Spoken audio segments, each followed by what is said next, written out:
Meu Deus. Amados, eu quero continuar aqui na vibe, do congresso, falando sobre igreja. E Deus colocou essa palavra no meu coração para compartilhar com vocês hoje. Eu quero ler o texto que está em 1 Samuel, capítulo 11. Os irmãos ali da mídia estão com o slide, Quero falar sobre a igreja relevante. Eu sei que essa igreja aqui é muito relevante aqui na comunidade. Eu li o livro do pastor Rafael, falei para ele, já só de ler o livro já me apaixonei por essa igreja, porque é um sonho viver isso. Vocês talvez não tenham noção, não sabem que fantástico é o que vocês vivem aqui, comparado com o que a igreja vive em outros lugares do Brasil, em outros lugares do mundo, não é? Vocês vivem algo muito especial.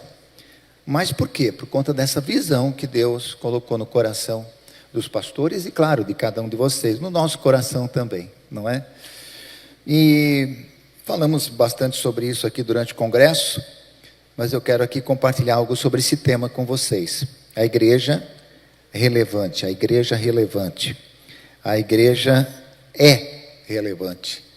E eu quero falar sobre ela, não é? Por que ela é relevante ou como ela pode se tornar relevante na comunidade. O texto então está em 1 Samuel 11, de 1 a 11. Diz assim: o amonita Naás avançou contra a cidade de Jabes-Gileade e a cercou. E os homens de Jabes lhe disseram: faça um tratado conosco e nos sujeitaremos a você. Contudo, Naás, o amonita, respondeu: só farei um tratado com vocês sob a condição de que eu arranque o olho direito de cada um de vocês, e assim humilharei todo Israel. As autoridades de Jabes lhe disseram: dê-nos 7 dias para que possamos enviar mensageiros a todo Israel. Se ninguém vier nos socorrer, nós nos renderemos. Quando os mensageiros chegaram a Gibeá, cidade de Saul, e relataram essas coisas ao povo, todos choraram em voz alta. Naquele momento, Saul estava trazendo o gado do campo e perguntou: o que há com o povo? Por que estão chorando? Então lhe contaram o que os homens de Jabes tinham dito. Quando Saul ouviu isso, o Espírito de Deus apoderou-se dele e ele ficou furioso. Apanhou 2 bois, cortou-os em pedaços e por meio dos mensageiros enviou os pedaços a todo Israel, proclamando: isto é o que acontecerá aos bois de quem não seguir Saul e Samuel. Então o temor do Senhor caiu sobre o povo e eles vieram unânimes. Quando Saul os reuniu em Bezeque, havia 300.000 de Israel e 30.000 de Judá. E disseram aos mensageiros de Jabes: digam aos homens de Jabes-Gileade: amanhã, na hora mais quente do dia, haverá libertação para vocês. Quando relataram isso aos habitantes de Jabes, eles se alegraram. Então os homens de Jabes disseram aos amonitas: amanhã nós nos renderemos a vocês e poderão fazer conosco o que quiserem. No dia seguinte, Saul dividiu os seus soldados em 3 grupos. Entraram no acampamento amonita na alta madrugada e os mataram até a hora mais quente do dia. Aqueles que sobreviveram se dispersaram, de modo que não ficaram 2 juntos. Amém? Queridos, quero refletir um pouco sobre isso aqui. Eu não sei se você sabe, mas o significado do nome Naás é serpente. Naás significa serpente. O texto diz que Naás, o rei dos amonitas, cercou a cidade de Jabes-Gileade com a intenção de conquistá-la. Se o nome Naás significa serpente, a gente pode fazer aqui um paralelo, É uma figura do próprio Satanás. O que Satanás quer? O que o nosso inimigo quer? O inimigo é a antiga serpente. E a Bíblia diz lá no Gênesis que a serpente é sagaz, ela é esperta, ardilosa, astuta, sutil. Ela monta armadilhas. Lá em Efésios 6 diz que Satanás monta armadilhas para nós. Ele arma, né, armadilhas na nossa vida. Ele quer nos enganar, ele quer nos levar a crer, a acreditar que ele tem poder, que ele é forte, que ele tem domínio, que ele tem autoridade. Satanás não faz nada óbvio. Ele arma ciladas. E a minha pergunta aqui, em primeiro lugar, é por que eles cercaram a cidade? Por que Naás não invadiu logo a cidade e não a dominou, se eles tinham condições de fazer isso? Por que apenas cercaram? Por que eles apenas cercaram? Por quê? Porque era uma pressão psicológica que ele estava fazendo. Você sabia que o maior campo de batalha é a nossa mente? É ali que Satanás age. Ele lança as suas setas inflamadas. Ele lança os seus enganos, as suas mentiras. Satanás quer nos enganar. Quando ele lança mentiras, ele está dizendo: eu tenho domínio sobre você. Só que ele não tem.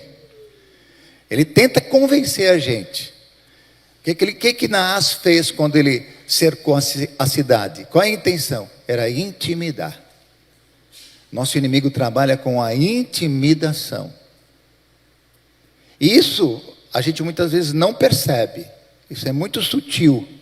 Ele monta situações, ele monta cenários para nos intimidar. Porque ele sabe que ele é derrotado. Ele sabe que não tem poder algum. Uma das coisas que Satanás faz, ele faz de tudo para impedir que você se converta. Todo mundo aqui tem uma história. E tenho certeza que todos vão confirmar isso. Satanás tentou de todas as formas impedir que você se convertesse. Mas quando uma pessoa se converte, ele diz: agora eu tenho um plano B. Ele coloca em ação o plano B. Sabe qual é o plano B de Satanás? Eu vou paralisar esse crente. Eu vou fazer ele se tornar apenas um frequentador da igreja, apenas um evangélico. É por isso que o Brasil está cheio de evangélicos. É por isso que o Brasil está cheio de crentes. Por isso que muitas vezes as igrejas estão cheias de pessoas vazias. Por quê? Porque elas acreditaram na mentira de Satanás. Porque ele conseguiu o intento dele. Então ele não se preocupa tanto, sabe, que alguém vai para a igreja. O que ele se preocupa é quando alguém entende quem ela é, quem ela se tornou no mundo espiritual, quem ela é em Cristo Jesus. Esse é o medo dele. Porque se uma pessoa, uma igreja entende quem ela é no mundo espiritual, a força que está nela, ele fica amedrontado. A verdade é o inferno que tem medo de nós. Nós não temos medo do inferno. Amém? Amém? Você pode dizer um amém? Ah, mas nós não temos medo. Quem tem medo de nós é o diabo. E é exatamente por causa disso que ele faz esse tipo de coisa. Ele tenta intimidar, não é? Havia uma intenção de fazer uma pressão psicológica. Por trás dessa estratégia, a intenção era a intimidação. Então Satanás vem contra cidades, vem contra famílias, ele vem contra pessoas. E ele faz exatamente isso, ele cerca. Ele tenta nos convencer de que ele tem poder, de que ele está no comando, de que ele é que está dando as cartas. E muitas vezes, sem perceber, a gente acaba dando razão para ele. Quer dar a impressão de que está em vantagem. Então ele quer nos intimidar. Foi exatamente o que fez o gigante Golias, quando estava diante do exército de Israel. Golias era um derrotado, mas ele intimidava todo mundo. Todo o exército. Ele dizia: olha, manda um homem aqui. O texto diz que ele ficou fazendo isso durante 40 dias. Você pode imaginar? 40 dias, de manhã e à noite. Ele desfilava na frente do exército e dizia: quem vem lutar comigo? Quem é o homem aqui, né? Para lutar comigo? Tem algum homem aqui, em outras palavras, né? E eles se intimidavam. Era uma pressão psicológica. Ninguém tinha coragem de enfrentar Golias. E quem apareceu lá? Davi, não é? Davi estava num outro lugar, Davi estava noutra vibe, Davi estava em comunhão com Deus, Davi tinha uma outra perspectiva, ele nem do exército era, mas ele conhecia o Deus que ele tinha, ele sabia quem ele era. Então não se importou com o tamanho do gigante, porque ele sabia qual era a sua identidade no mundo espiritual. Por isso que ele não se intimidou. Ele chegou lá, ele não se submeteu àquela lavagem cerebral. Ele não submeteu àquilo. Os seus irmãos, né, e os demais soldados estavam ali. Lavagem cerebral, intimidação, o tempo todo, não é? Pressão psicológica. Vocês não vão conseguir, vocês não podem lutar contra mim. Ele foi fazendo isso. Era o tamanho dele, né? Só para assustar. Assim também aconteceu com Naás. Naás fez a mesma coisa. Ele cercou a cidade e disse: eu estou sob o controle de tudo, vocês não podem fazer nada. Amados, escute. Isso aqui se aplica tanto no individual quanto no coletivo. Isso se aplica lá na sua família. Como é que você está lidando com essas situações intimidadoras do inimigo? Que momento você está vivendo na sua casa, por exemplo? Sei lá, no seu trabalho, na sua situação individual, pessoal, não é? Na sua casa, ou mesmo no seu ministério. Que situação você está vivendo? Talvez super desafiadora. Talvez você esteja vivendo um momento super desafiador. E você pensa assim: eu não vou conseguir, está difícil demais. Por quê? Porque você está dando ouvidos, você está dando atenção ao que o inimigo está dizendo. Ele está cercando, não é?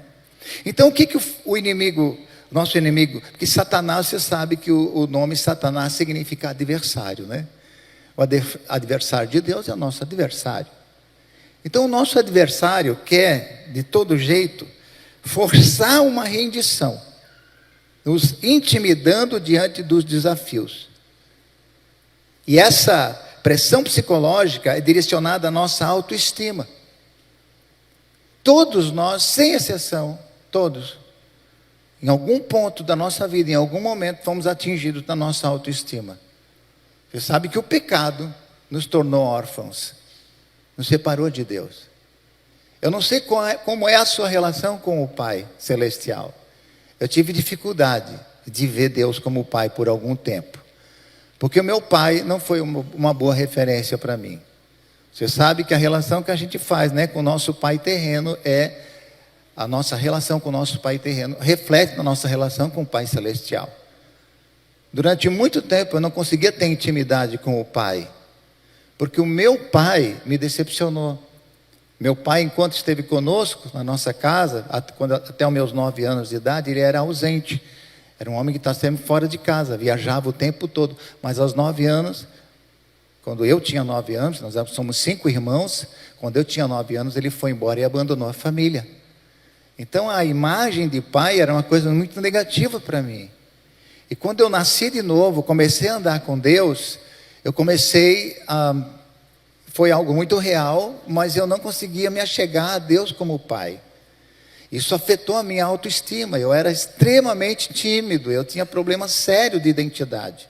Seríssimo, levei muitos anos e ainda estou no processo, né? Ainda estou no processo de cura em relação a isso.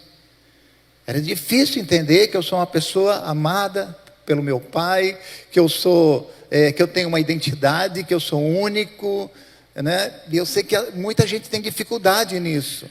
Você é único, você é uma peça nesse quebra-cabeça de Deus insubstituível.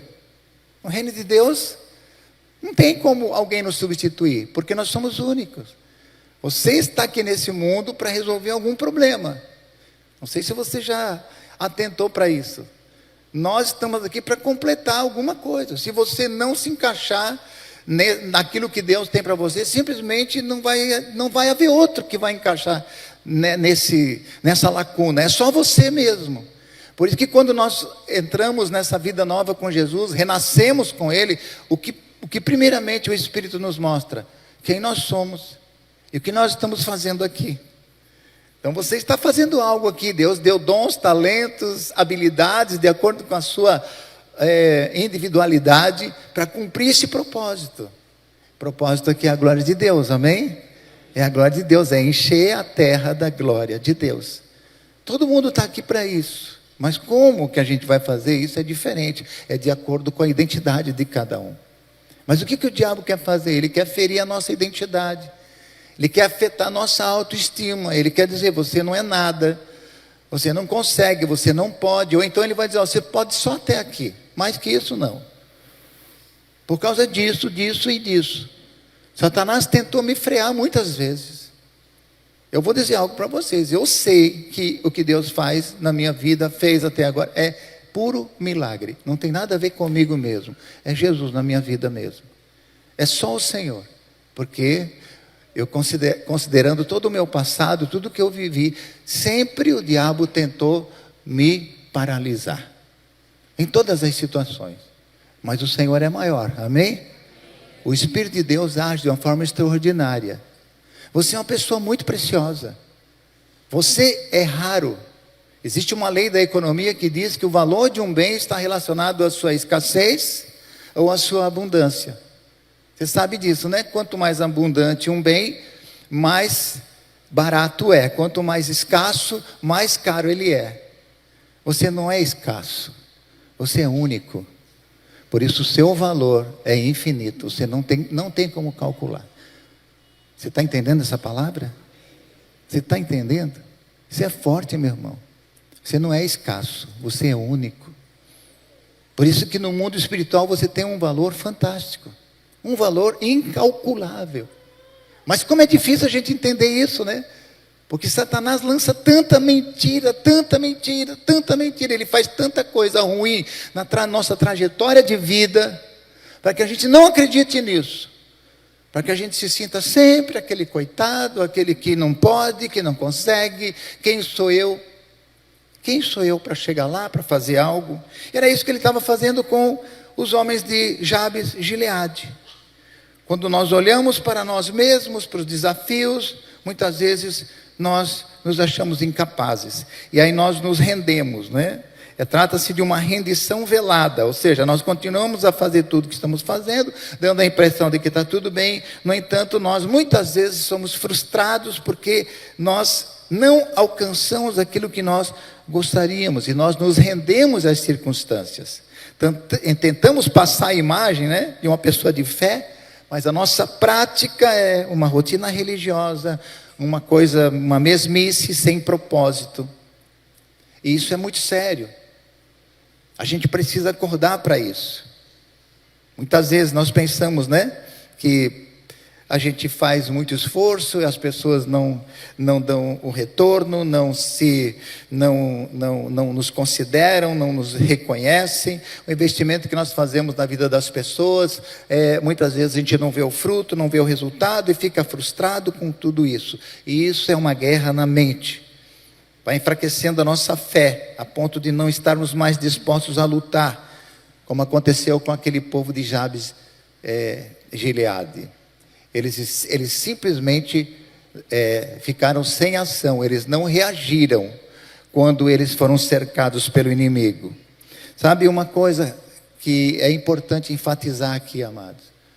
Satanás não quer matar a gente. Esse negócio de matar crente não é a regra dele. Ele não precisa fazer isso. Ele só precisa alcançar o propósito dele, que é intimidar. Porque um crente intimidado não incomoda nem um pouco o inferno. Não incomoda. O medo dele é de um crente corajoso, que sabe quem ele é. Você entende isso? Olha só, ele tem essa estratégia. Ele sabe que um cristão cheio do Espírito Santo vai fazer um grande estrago no mundo espiritual. Bom, continuando aqui, né? Os homens de Jabes e Gileade propuseram um acordo, né? Olha só, a pressão foi tanta que partiram para uma tentativa de negociação. Você percebe aqui, olha só, isso acontece com a gente. A pressão é tanta que chega um ponto que a gente começa a aceitar algumas coisas. Nós começamos a partir para uma negociação. Tudo isso é velado, amados, é sutil. A gente muitas vezes nem percebe isso, como muitas vezes é até inconsciente. Por que eles estavam admitindo uma negociação? Porque eles já estavam admitindo a derrota. Eles já estavam admitindo a derrota. Eles não sabiam o potencial que tinham e se deixaram iludir pela demonstração de força do inimigo.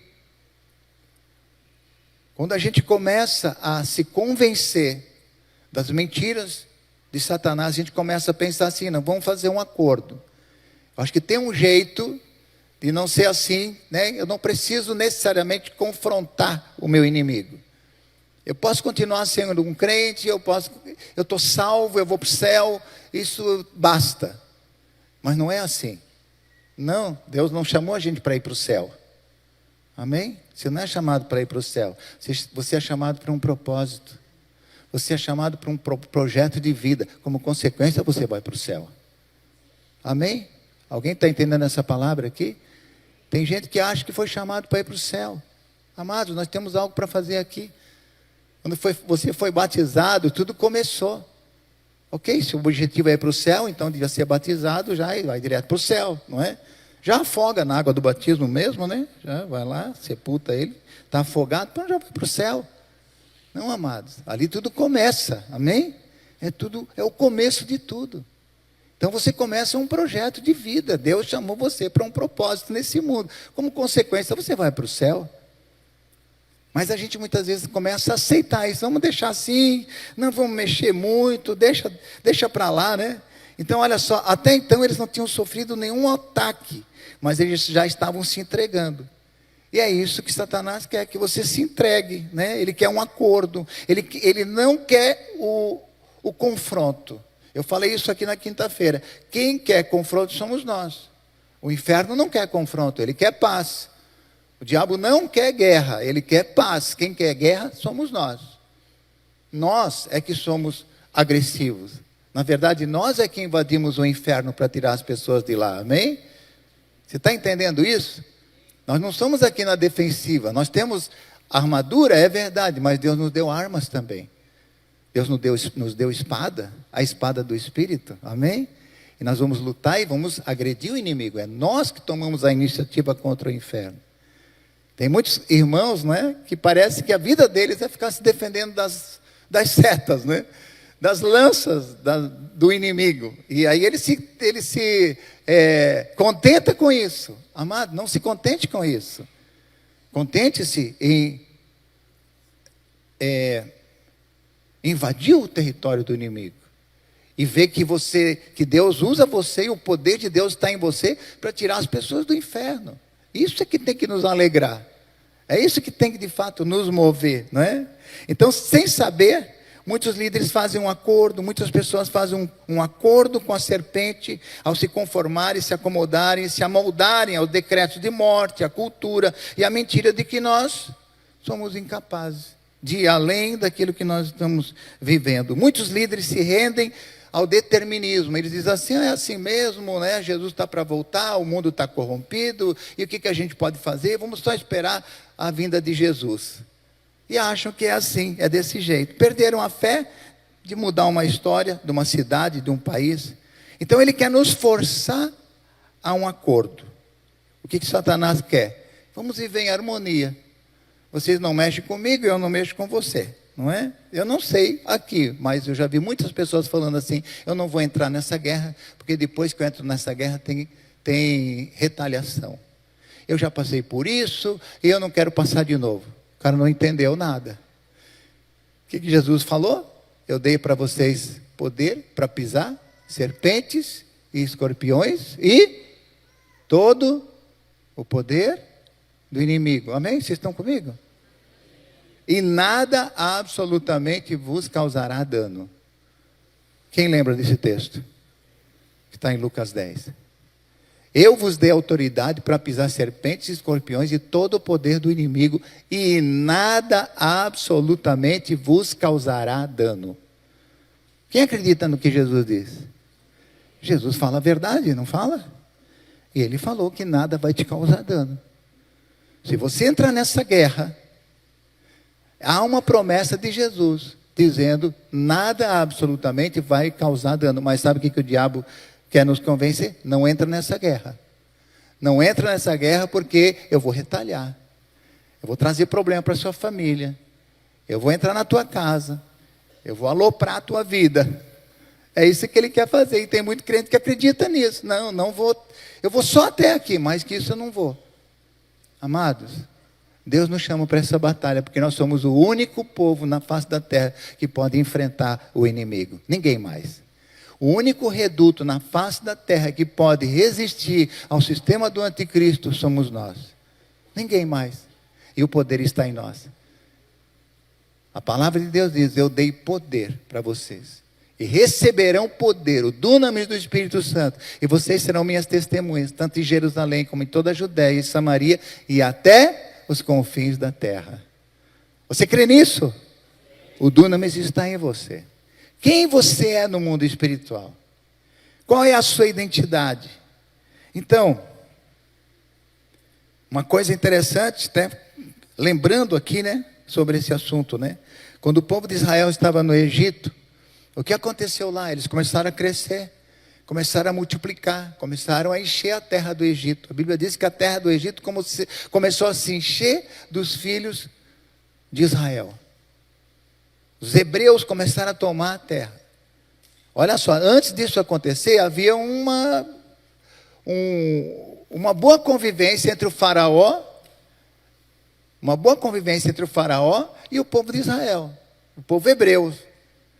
Ninguém mexia em ninguém, o faraó não estava nem um pouco preocupado com o povo morando lá.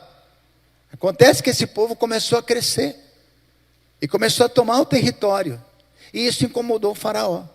Amado, escute, se tem uma coisa que incomoda o inferno, é quando esse povo começa a crescer e multiplicar. Faraó se levantou e disse: eles estão crescendo demais, eles vão se tornar mais fortes do que nós, vamos fazer alguma coisa para impedir esse crescimento. Ele começou a fazer tudo para intimidar e para impedir o povo de crescer e multiplicar, mas ele não conseguiu. Amém? Ele não conseguiu, porque esse povo sabia quem ele era. Ele tinha uma identidade. Eles eram distintos.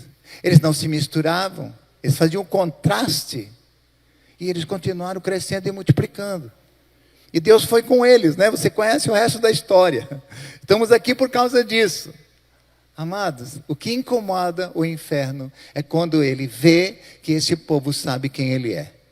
Quando ele é distinto, quando ele tem identidade.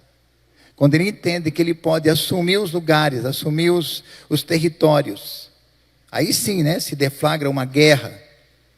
Tudo que Faraó passou a fazer dali por diante foi na intenção de frear o crescimento, de intimidar. Mas nenhuma das suas tentativas deu certo, porque aquele povo era fértil e não se deixou intimidar. Então o desânimo é sem dúvida a maior arma contra a igreja. Tudo o que ele faz é com essa intenção. Provocar uma rendição. Ele quer provocar uma rendição. Como sabe, né, que não pode nos tocar, ele provoca circunstâncias, ele monta cenários que nos desanimem. Um líder desanimado, um cristão desanimado é um cristão paralisado, travado. Ele tira o foco da sua missão e passa apenas a administrar a sua rotina ministerial e nada mais que isso. Mas, eu quero ir para frente aqui. O texto diz, o que foi esse acordo? Qual foi esse acordo, né? Que Naas propôs, né? Provérbios 29:18 diz que sem visão o povo perece. Sem visão o povo morre. Olha só o que aconteceu aqui. A resposta de Naas foi: só farei um tratado com vocês sob a condição de que eu arranque o olho direito de cada um de vocês e assim humilhe todo o Israel. Vou ler de novo esse texto. Só farei um tratado com vocês sob a condição de que eu arranque o olho direito de cada um de vocês e assim humilhe todo o Israel. Ele deixaria o povo sobreviver. Você está entendendo? Não ia matar. Deixar todo mundo vivo. Eu só quero uma coisa, eu quero arrancar o olho direito de cada homem. É exatamente isso que Satanás propõe. Ele não quer varrer a igreja do mapa. Ele não quer nos tirar daqui. Ele quer apenas ridicularizar. Ele quer humilhar. Vou dizer algo para vocês, meus irmãos. Quantas vezes, enquanto segmentos da igreja está acontecendo isso. A igreja está sendo, em muitos lugares, em muitas situações, ridicularizadas por causa da sua atitude, por causa do seu comportamento, por causa da sua falta de caráter. A proposta do inferno é envergonhar a igreja, passar a ideia que esse povo é ignorante, é incapaz, é fraco, é inexpressivo. E o que é isso? Ele quer arrancar o olho direito. Por que o olho direito? Porque o olho direito é o olho da mira. O olho direito era o olho da mira, da visão, do propósito. É exatamente isso que ele quer. Ele quer tirar você do propósito. Ele quer convencer você de que você não tem propósito. Que Deus não pode usar você. Ele quer tirar você do alvo. Você sabe, amados, Deus não nos criou para ser úteis. Deus nos criou para viver no propósito. Uma árvore sem fruto pode ser útil? Pode. Mas se ela não tem fruto, ela não tem propósito. Lembra quando Jesus falou naquela parábola da videira, da figueira que não produzia fruto? Ele disse: arranca porque está ocupando a terra inutilmente. Olha que palavra forte, ocupando a terra inutilmente. Ou seja, ela estava lá, ela não produzia fruto. Então uma árvore pode ser útil, pode, fazer sombra e tal, mas se ela não produz fruto, ela não tem propósito. Deus nos criou para o propósito. E o propósito é produzir fruto. É reproduzir o que Deus colocou em nós. Mas o que Satanás quer fazer? Afetar a nossa autoestima, para a gente sair do propósito. Ele quer furar o olho, arrancar o olho direito, o olho do propósito. Ele quer arrancar a nossa visão. Ele quer tirar a nossa mira. Satanás quer uma igreja subserviente. Sem o olho direito, eles não seriam mais ameaça alguma. Estariam por toda a vida subservientes a Naás. Sem visão, eles não poderiam fazer nada. Sem a mira, eles não poderiam lutar. Então, uma igreja sem direção, sem propósito, sem foco, não representa qualquer ameaça ao reino das trevas. É isso que ele quer. Ela não cresce, não se multiplica. Todo o líder, todo cristão precisa ter alvo, precisa ter mira, precisa ter visão, saber para onde está indo e levar o seu povo junto. Levar as pessoas da sua influência junto com ele. Ele precisa ser um sonhador, levantar um exército para sonhar junto, mobilizar o corpo de Cristo, viver o que Efésios 4 fala. Que nós estamos aqui para mobilizar o corpo de Cristo ao seu propósito. Então uma igreja sem visão, sem propósito, se torna irrelevante. Alvo de zombaria, de humilhação. Ela apenas roda a engrenagem. Então, quando um pastor ou um líder não tem a legítima ambição de crescer, de encher a terra de filhos de Deus, ele não incomoda o inferno. Não incomoda o inferno. O que incomoda o inferno é alguém que tem propósito. Alguém que sabe para onde está indo. É uma pessoa que tem um alvo definido. Eu quero chegar lá. Eu quero chegar lá. Eu quero gerar filhos espirituais. Eu quero mudar uma realidade. Eu quero transformar famílias. Eu quero transformar o meu bairro. Eu quero transformar a minha cidade. Eu estou fazendo isso junto com os meus irmãos. Eu quero ver algo acontecer. Eu quero ver uma revolução. Eu quero ser um agente dessa revolução na terra. Ele tem alvo, ele tem mira. Agora você entendeu. Você entende qual é a intenção. Eu quero tirar a mira. Se tira a mira, aí a igreja tem um monte de crente, não é? Que não sai do lugar, que fica vivendo a mesma coisa sempre. Amados, eu falei ontem aqui no seminário à tarde, né, sobre o quanto de fato a gente percebe que a igreja não vive o ideal que deveria. Eu estou falando da igreja de um modo geral, né? Eu não estou aqui jogando pedra em ninguém. Começa comigo, começa lá na nossa congregação. Se todos nós fizéssemos o que Jesus mandou a gente fazer, se todos nós de fato estivéssemos envolvidos nesse propósito, já teria acontecido uma grande revolução na terra. A verdade é que poucos de fato estão envolvidos nessa missão. E Naás, não é? que ele quer? Ele quer impedir que a gente chegue lá. Então a gente precisa ter uma estratégia de conquista, um alvo bem definido, um constante foco nesse alvo. O olho direito precisa ser preservado, jamais negociado, para que se mantenha a saúde e a força. Então uma última coisa que eu quero conversar com vocês aqui. Diz aqui o texto, né? Que Jabes, os líderes de Jabes pediram 7 dias de prazo para fecharem um acordo. E aqui a história conta que eles se entristeceram muito, foram até Saul para contar o que havia acontecido. Saul ficou indignado. Lembra do texto aqui? O espírito se apoderou de Saul e ele ficou indignado. Ele ficou furioso. Preste atenção, amado. O que Deus quer que a gente experimente, sabe? Uma santa indignação. A gente precisa ficar furioso, a gente precisa ficar inconformado. Deus quer colocar um inconformismo em nós. Mas dizer assim, não aceito o que eu estou vivendo, eu não aceito ser manipulado pelo inimigo, eu não aceito ser enganado por ele, não concordo com isso. Saul ficou indignado, e olha o que ele fez, essa fúria dele, que foi do Espírito, o Espírito Santo gerou essa fúria, gerou essa indignação. Quero dizer, amados, o Espírito Santo quer fazer isso em você. Você recebe isso na sua vida? O Espírito Santo quer gerar em você uma indignação, para dizer, não aceito ser manipulado pelo diabo, não aceito que Naás venha aqui me intimidar, não concordo com isso. Saul ficou tão indignado que conseguiu arregimentar um exército de 330 mil homens. 330 mil homens. Eles talvez nem sabiam o potencial que tinham. Não tentaram para isso. Eles eram muito maiores. Eles eram muito mais numerosos. Eles tinham muito mais potencial, muito mais força. Israel redescobriu o potencial que tinha.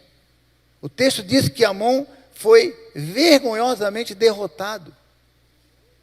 Por quê? Porque Israel descobriu o seu potencial. Então a igreja precisa se apropriar do seu potencial em Cristo Jesus. Com Deus nós somos a maioria. Amém? Você recebe? Se Deus é por nós, quem será contra nós? Amado, você é invencível. Você é invencível. Está na Bíblia. Você é mais do que vencedor. Você é mais do que vencedor. Sabe quando é que os crentes são derrotados? Quando eles não comparecem à batalha. Por isso eu vou falar aqui, amados, nosso adversário só vence por WO. Sabe o que é WO, né? É quando o time oponente não comparece. Só quando o time oponente não comparece é que ele vence. Porque se o time oponente a Satanás comparecer, que somos nós, ele nunca vence. Ele sempre é derrotado. Então ele tem vencido muitas vezes por WO. Porque a gente não comparece. E por que não comparece? Porque tem medo. Porque já aceita a derrota por antecipação. Não confronta. Não é corajoso. Amado, ninguém pode nos vencer. Nada, nem ninguém. A gente precisa botar isso na nossa cabeça. Nós já nascemos em Cristo vencedores. Por isso a Bíblia diz, somos mais do que vencedores. A igreja precisa se apropriar disso. A fé é o fator determinante para a vitória. Olha só, ela aciona a nossa autoestima em Cristo e nos faz assentar nos lugares celestiais em Cristo Jesus. Amém? É o que a palavra de Deus diz, nós já estamos assentados nos lugares celestiais. Então, quando um guerreiro de Deus se compromete e comparece ao campo de batalha, com fé, na certeza de que é em Cristo que ele é sempre vencedor, ele vai vencer. Não tem como ser derrotado, é impossível ser derrotado. E é possível sim, reverter o quadro ao nosso redor. Porque Deus está conosco. Por isso, amados, existe uma promessa aos que são gerados em Cristo. Está em Isaías 61:7. Olha que promessa é essa. Em lugar da vergonha que sofreu, o meu povo receberá porção dupla. E ao invés da humilhação, ele se regozijará em sua herança, pois herdará porção dupla em sua terra e terá alegria eterna. Quantos creem nessa palavra? Você crê que a gente pode mudar a história das nossas cidades? Amados, não é o pastor que vai fazer isso. Não são os líderes de frente, eles são os caras, eles vão arregimentar o exército. Você faz parte desse exército. Você faz parte dos 330 mil homens, amém? Você faz parte, esse exército é numeroso demais. Ele só precisa entender quem ele é. Só precisa dizer não. A mim Naás não engana. A mim ele não intimida. Então começa lá na tua vida pessoal, na tua vida, nas suas lutas pessoais. Começa lá. Como é que você está lidando com esses enganos, com essas mentiras de Naás? Como é que você está lidando com essas flechas, né, com esses dardos inflamados que ele lança na sua mente? Como você está lidando com isso? Você está dizendo não, você está dizendo eu não concordo, é um posicionamento, simples assim, é um posicionamento. Ele está lançando mentiras, ele está, como eu falei aqui, né, montando cenários ao seu redor, criando circunstâncias intimidadoras. Como é que você está se posicionando? Lá na sua casa, você homem que é sacerdote na sua casa, como você está agindo lá na sua casa? Quando começa, se percebe que Naás está rondando a sua casa, com situações, com problemas, como é que você está agindo em relação a isso? Você é uma pessoa que usa autoridade, abre a sua boca com voz profética para mandar ele embora? Para mandar ele para longe, para expulsar mesmo? Usar autoridade, você usa essa autoridade?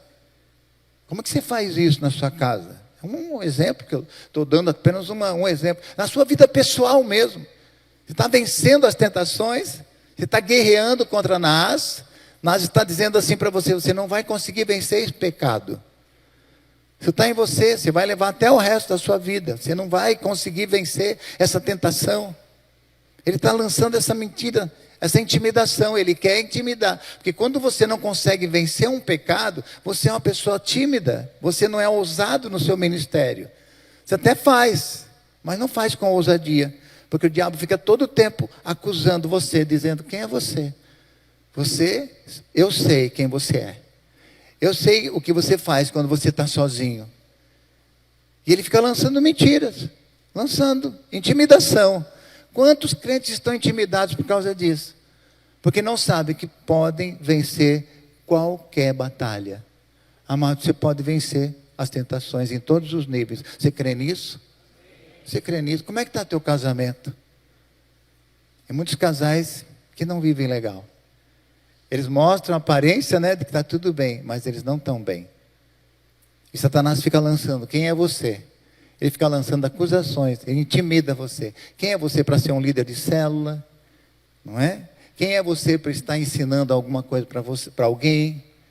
Você não consegue vencer os conflitos familiares. Ou então os seus filhos, né? Talvez que você não consegue educá-los da maneira como deveria. E Satanás, que é o Naás, está ali, cercando, não é? E dizendo, você não vai conseguir, você não tem autoridade. Amados, nós temos que nos posicionar. Nós temos que declarar diante de Naás, você não vai me intimidar. Você faz parte desse exército. Amados, essa igreja que começa na tua vida pessoal, na tua vida familiar. Você começa a vencer essas batalhas, assumindo a sua identidade. Você imagina uma igreja que é formada por pessoas assim.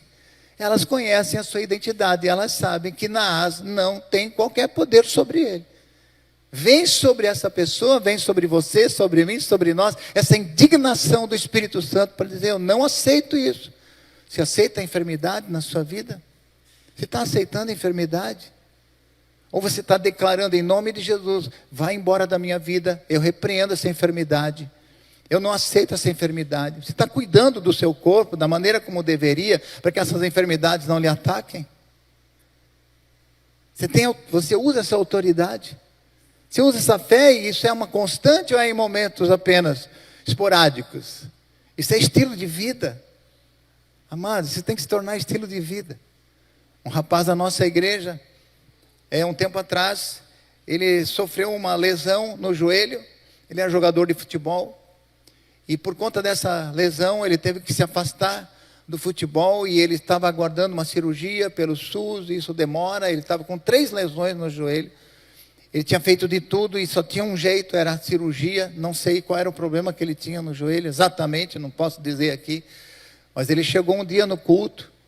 Nós estávamos todos os domingos, nós oramos pelos enfermos, porque nós não aceitamos, um crente não pode ser doente, não pode andar doente. Claro, as doenças vêm, lógico, mas ele não pode aceitar.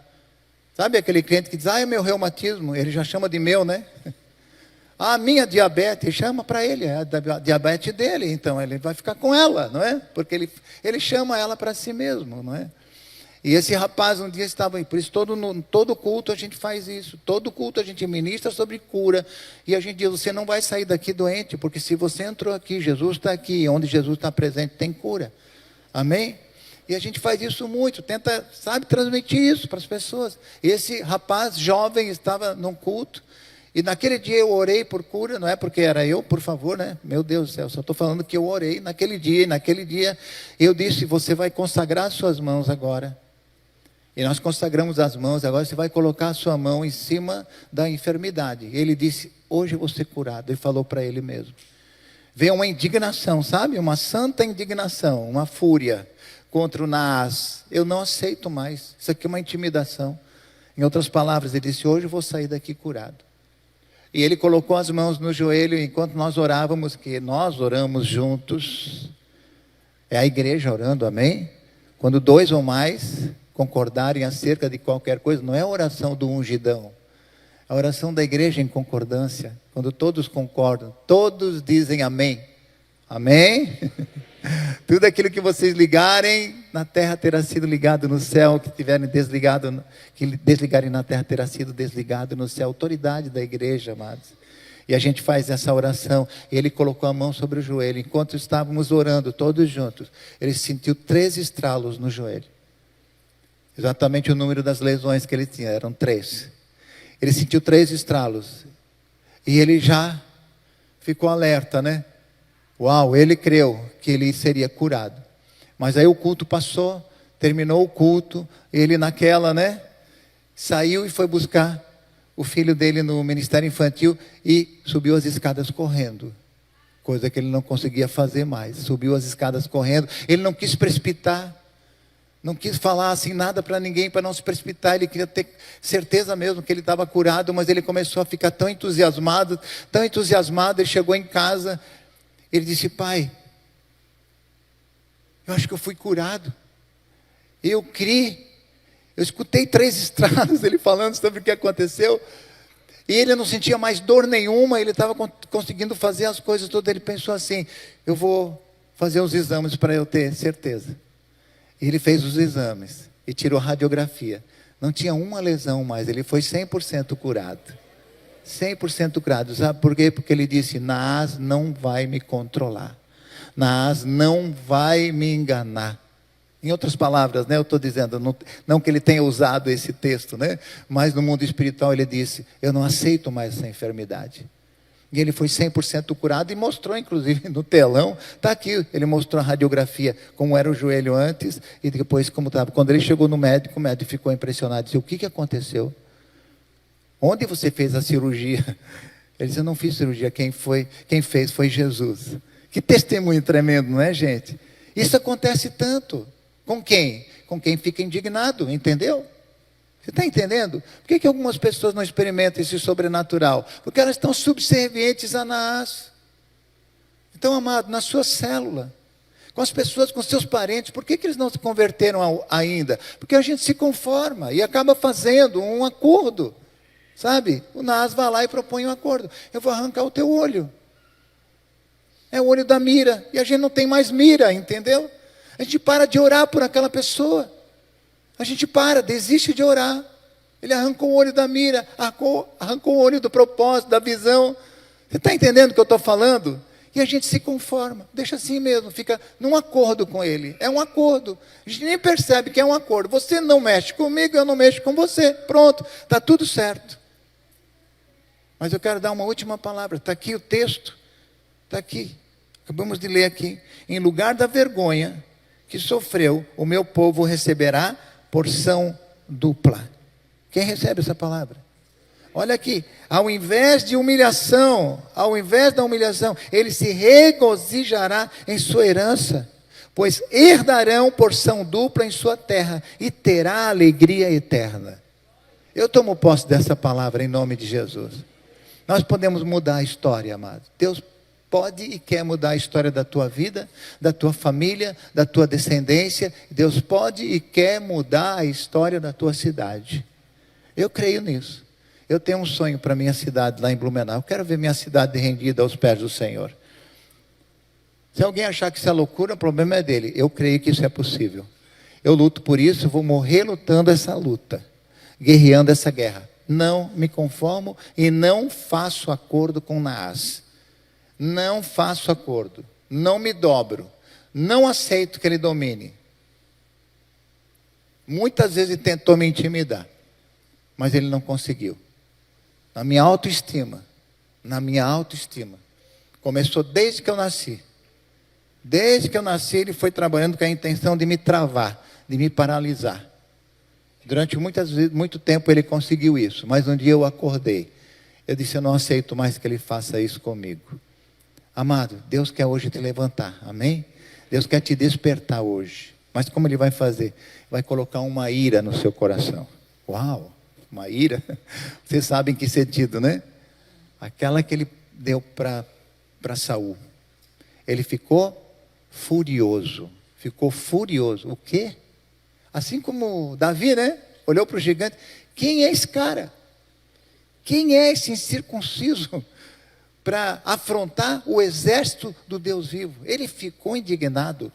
A gente precisa ficar indignado. Eu não sei, amado. Você já se conformou? Em nome de Jesus, hoje, eu quero profetizar sobre a sua vida.